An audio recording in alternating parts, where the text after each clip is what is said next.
இன்றைய புனிதர் புனித கொலெட்.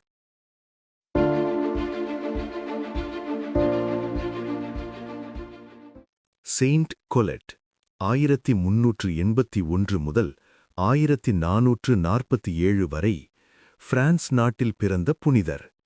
இவரின் இயற்பெயர் நிக்கோல் போய்லெட்.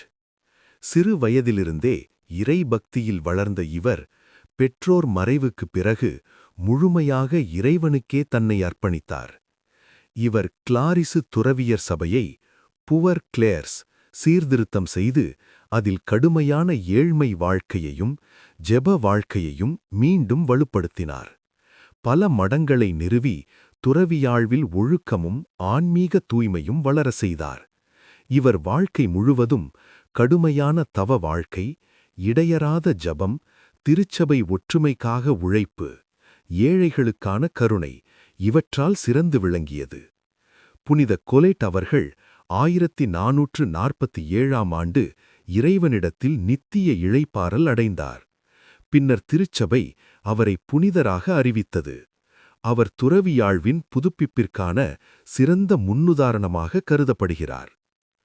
புனித கொலெட் வழியாக இறைவேண்டல்.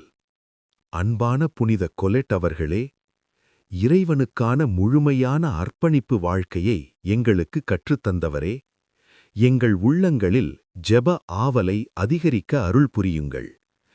ஏழ்மை மனப்பான்மையுடனும் தாழ்மையுடனும் வாழ உதவுங்கள். திருச்சபையின் ஒற்றுமைக்காகவும் பரிசுத்த வாழ்க்கைக்காகவும் பாடுபட கற்றுத்தாரும். எங்கள் குடும்பங்களிலும் சமுதாயத்திலும் இறை நம்பிக்கையும் அன்பும் வளர எங்கள் மன்றாட்டை எங்களுக்காக வேண்டுகின்றோம். ஆமீன்.